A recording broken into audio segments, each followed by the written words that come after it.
नमस्कार, मैं हूं रण सिंह चौधरी। आप देख रहे हैं टाइम इंडिया टीवी नेटवर्क। और आज पूरे विधानसभा द्वारका में कमलजीत शेरावत का दूसरा रोड शो रहा और आज आखिरी शो है, रोड शो था।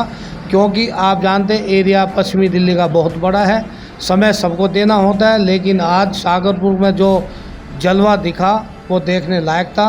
गांधी मार्केट सागरपुर से शुरू हुई रोड शो की यात्रा और उसमें शामिल रहे हमारे सुप्रीम कोर्ट के राज सोलंकी एडवोकेट।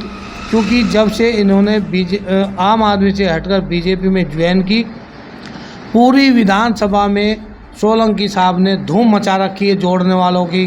बीजेपी में इतने कार्यकर्ता इतने जोड़े कि आप पूछ सकते कि बस कमाल ही कर दिया। लेकिन आज जान लेते हैं, आज आखिरी रोड शो था। अब जो चलेगा इनके आपस में रोड पैदल यात्रा चलेगी।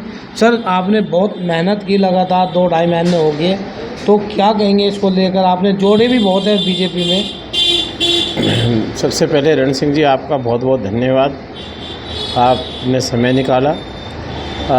मेरा ये विश्वास है कि ये जो चुनाव था ये कोई स्टेट का या किसी व्यक्तिगत विधानसभा का चुनाव नहीं था। ये राष्ट्र के लिए, राष्ट्र का चुनाव था, भारत के लिए चुनाव था और एक विकसित भारत की कल्पना को लेकर के चुनाव था। तो मोदी जी के लिए बहुत ही महत्वपूर्ण चुनाव था, हम सबके लिए भी, जिन्होंने कितना परिश्रम किया, मेहनत की और राम मंदिर निर्माण किया। और जो कई वर्षों से, कई सालों से ये जो धारा 370 का जो इशू चल रहा था कश्मीर का, वो भी उन्होंने सॉल्व किया। तो ये ऐसे इशू थे कि इसमें मोदी को डेफिनेटली पूरा 400 पार की बात कर रहे हैं, तो बहुत ही बेहतर इनको जो है बहुमत मिलेगा, मेरा ऐसा मानना है। और इसके लिए जो बहन कमलजीत जी हैं, इनका एक अपना व्यक्तिगत परिचय है। मैं आपको बता दूं, जब पार्लियामेंट में 33% महिलाओं के लिए आरक्षण की बात हुई और उसे लागू करने की बात 2029 में मोदी जी ने की, तो अपोजिशन का एक ही विचार था कि भाई मोदी जी जो है वो झूठ बोल रहे हैं और ये सिर्फ बहका रहे हैं और ऐसा कुछ नहीं होगा। तो ये बात मैं बताना चाहता हूँ, दिल्ली के अंदर मोदी जी ने 33% जो है महिला आरक्षण था वो लागू किया। और हमारी 2 बहनों को उधर से नई दिल्ली से बांसुरी को, जो कि हमारी सुषमा स्वराज जी की बेटी हैं, और इधर कमलजीत शेरावत जी को, जो एक ज़मीनी कार्यकर्ता है, कॉरपोरेशन की मेंबर से लेके छोटे छोटे पदों पे रही हैं, भारतीय जनता पार्टी में उन्होंने काम किया है। उनके पास एक बहुत ही लंबा अनुभव है, वो वेल एजुकेटेड हैं और जो है बहुत ही बढ़िया उनकी जो है वर्किंग रही है पार्टी के अंदर। तो ऐसे महिलाओं को, जो महिलाओं ने इस तरह से साबित किया कि महिला केवल एक घर तक सीमित नहीं है। महिला जो है राष्ट्र निर्माण में, वो मोदी जी 33% के माध्यम से जो महिलाओं का योगदान चाहते हैं, तो उसकी शुरुआत दिल्ली से हुई है। और मैं मानता हूँ कि दिल्ली की जो हमारी तमाम बहनें हैं, माताएं हैं, वो इसका पूरा लाभ जो है इन बहनों को देंगे। और मुझे लगता है कि कमलजीत शेरावत इस बार जो है हमारे हिंदुस्तान के अंदर सबसे ज़्यादा मतों से पश्चिमी दिल्ली से चुनाव जीतेगी, ऐसा मेरा मानना है। क्योंकि बहन कमलजीत एक शिक्षित और बिल्कुल जो है एक सामाजिक गृहिणी भी रही हैं, और एक राजनीतिक रूप से देखा जाए तो उनके पास हर स्तर का एक एक्सपीरियंस है। तो जिस दिन से इनकी बहन कमलजीत जी को जो टिकट डिक्लेयर हुई, उस टिकट डिक्लेरेशन के बाद ये कार्यकर्ताओं में, खास करके पश्चिमी दिल्ली के कार्यकर्ताओं में एक विशेष जोश सा था।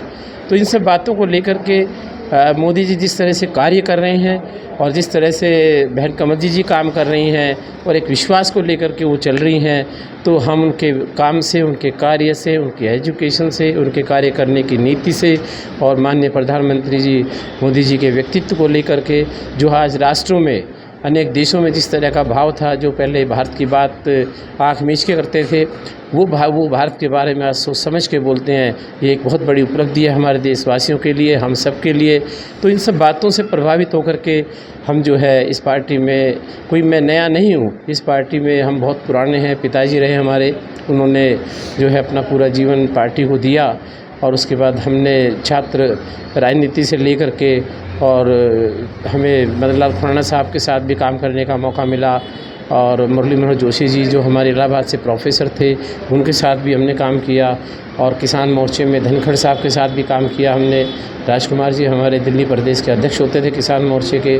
मैं मीडिया प्रभारी की जिम्मेदारी मेरे पास थी। हमने उस पर इन जिम्मेदारियों को लेते हुए कार्यक्रम, बड़े बड़े कार्यक्रम भी किए। तो इस तरह की हमारा रहा।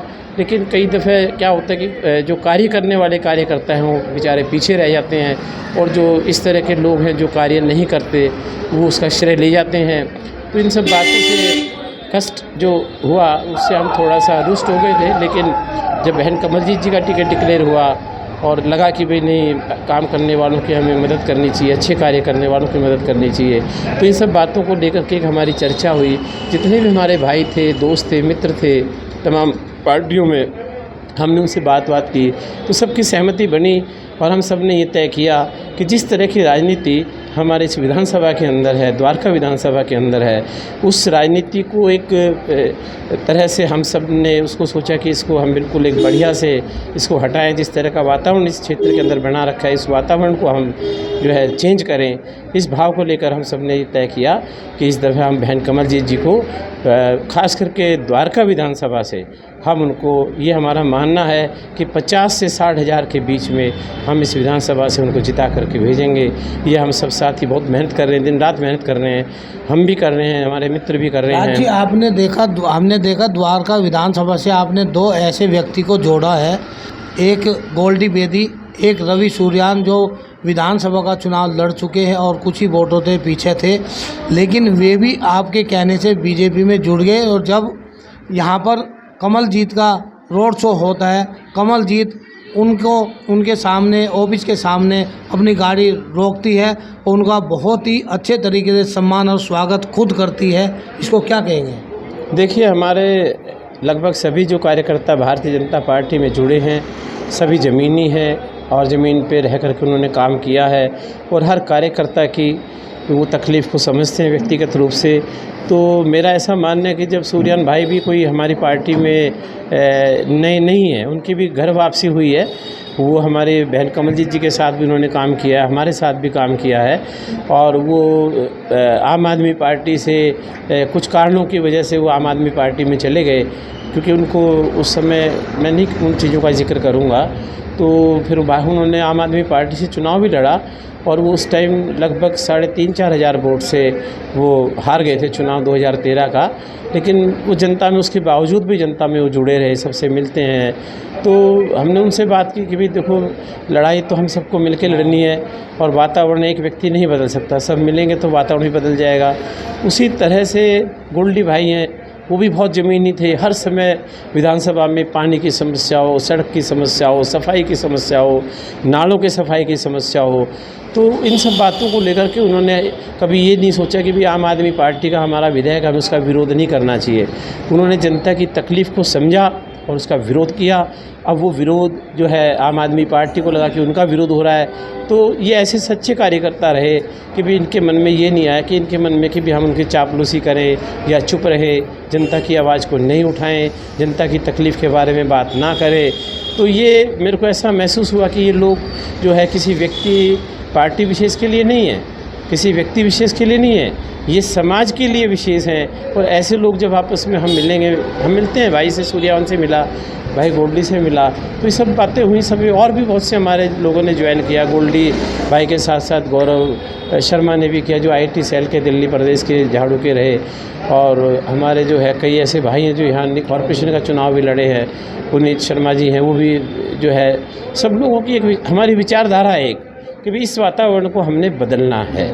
इस क्षेत्र की जो तकलीफ़ है उनके लिए हम जैसे घर में काम करते हैं, घर में छोटे छोटे कामों को लेकर के हम चिंता करते हैं, चाहे वो पानी की समस्या हो, बिजली की समस्या हो, सफाई की समस्या हो, उसी भाव को लेकर के हम इस पूरी विधानसभा में अब काम करेंगे और बहन कमलजीत जी भारी बहुमत से जीतेंगी।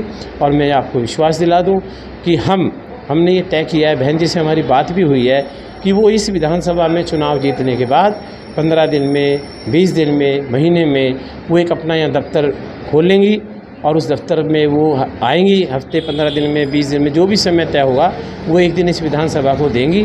और उस दिन तमाम अधिकारी, इन समस्याओं से जो अधिकारी हैं, जुड़े हुए लोग हैं, वो भी आएंगे और हमारे कार्यकर्ता भी आएंगे।